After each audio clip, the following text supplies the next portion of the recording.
Hello everyone. Wanted to put together a video here which is probably a little longer than some of my others to talk about some of the different studies of self-esteem, self-concept, and a number of topics, self-awareness, self-image, self-image congruency, and so on. So this one may run a little longer than the others, but I'll try and do my best. As far as studies of self go, let's begin with the basics.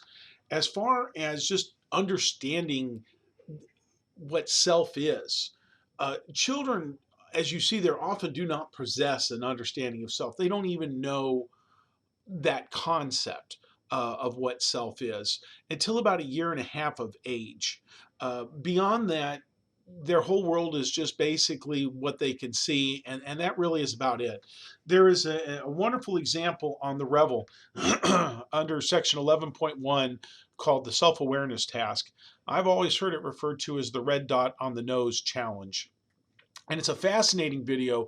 It runs under a minute and it's definitely worth watching. If you have a child who is younger than, say, 18 months of age, and you put a little red dot on their nose, maybe with lipstick or just a little, color paint or something like that, and they look in the mirror. A lot of children before age 18 months will basically try to touch the mirror. They'll try and touch the child in the mirror. They'll try and touch the nose, where the dot is, and so on and so forth. But after 18 months of age, what we often see is that children with a dot on their nose begin to develop a sense of self. So that when they look in the mirror and they see that red dot, they actually touch their own nose. And it's just a sign that they realize that who they are looking at is them rather than someone else. So it's a way of gauging this, and I think it's a very accurate way of gauging a sense of self. So what we're talking about here is self-concept. And I've seen it explained in a lot of different ways. I came across this method some time ago, and I think it's a very good way of putting together. It almost looks like a mathematical formula. And that is to say that one self concept is really a combination, excuse me, of one's self image and self esteem. You take a person's self image and their self esteem, and whatever that combines into is, in essence, what a person's self concept is. So, self image, just to define, is sort of basically how you see yourself, your image of self. Are you too tall? Are you too short? Are you too skinny? Are you too fat? Are you are you attractive? Do you think you're not attractive? All right. That is a big part of image in that regard. Okay. Self esteem, while image is more on the external, self esteem a lot of times is that internal feeling, be it positive or negative, maybe even neutral, of how one sees oneself from the inside, how one feels about oneself in that regard.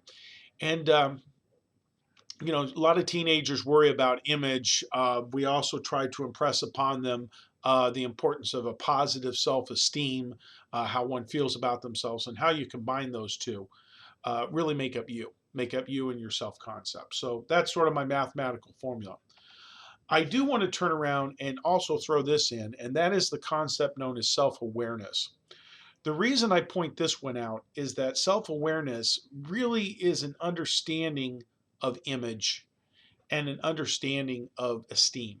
Okay, knowing what your image is. I'm tall. I'm short. I'm skinny. I'm fat. Whatever the case may be, and better yet, knowing your esteem. Okay, if your self esteem is grounded in true effort and is positive because it should be, or it's not so positive and the reasons for it, that's what I mean by self awareness. To me, self awareness is knowing the difference between self image and self esteem.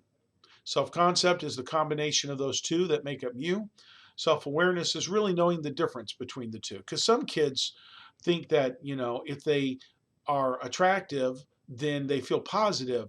Well, they're two separate elements. Or if they see themselves as ugly and unattractive, then they feel negative and they think they're the same thing. Well, they're two separate entities, and you really need to be aware of that.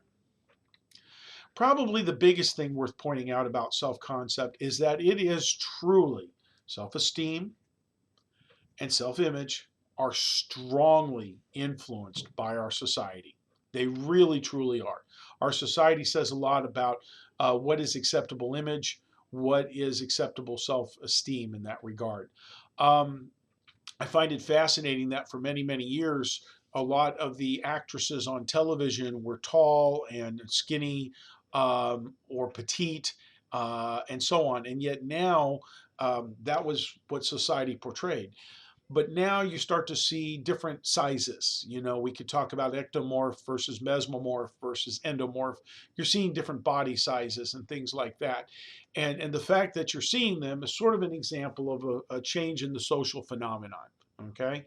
But basically, society really does influence these things. They do influence the image and they do influence self-esteem. You see these efforts to turn around and raise a child's self-esteem. That can be influenced by society. And dare I say, that's probably not always the best thing, but we'll talk about that later. So self-concept is very much a social phenomenon.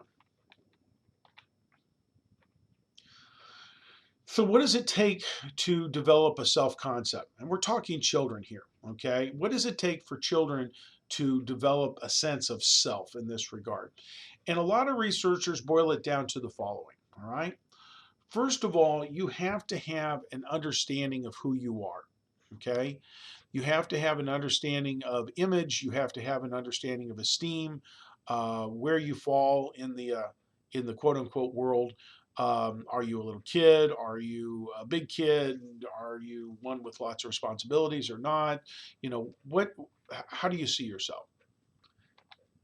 Next, children begin to develop different standards of behavior. They learn how to act under certain circumstances. What is acceptable behavior and what is not acceptable behavior? Okay, what can children do and what can children not do? Okay, that's a lot of what children learn. And what's fascinating about learning what you can do and what you cannot do is that you often have to learn how society works. And by that I mean, a lot of times um, children develop standards of behavior and they actually develop more than one standard of behavior. I want you to think about that. Children sometimes develop more than one standard of behavior. Depends on who you're around. That's the how society works stuff. If you ever get a call someday from the principal of your school, heaven forbid, and saying you need to come down because your son or daughter has gotten into a fight, has gotten into a scuffle, has done something that you just absolutely are floored by the accusation. And so what happens? This does occur. People turn around and they come down to the school because the teacher or the principal has notified the parents we have a problem. And one of the first things that some parents will turn around and say is, it's not my kid. You must be wrong. It couldn't possibly be my kid. My kid never acts like that. Well, with today's technology and video, sometimes you begin to get your eyes open when they run the videotape of what was happening on the playground and you see that your sweet little child that is flawless in your eyes actually do things that just shocks you. Okay, that's what I mean about learning how society works. We often develop different ways of behaving based on who we are around.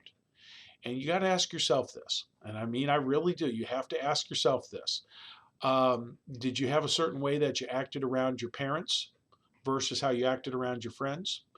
Did you have a certain way you acted around your friends versus their parents? And things like that. Um, if you're smiling or thinking about it, I bet you did, and that's a big, big part of it. So we develop more than one set of standards of behaviors, and that occurs. And then finally, we go out and we manage our behavior. Okay, we go out and apply these methods and so on and so forth to learn how to basically make them work. Okay. All right, that's enough for now. I do have more material. I think I'll just cut this one a little bit short and make it work from there. Take care.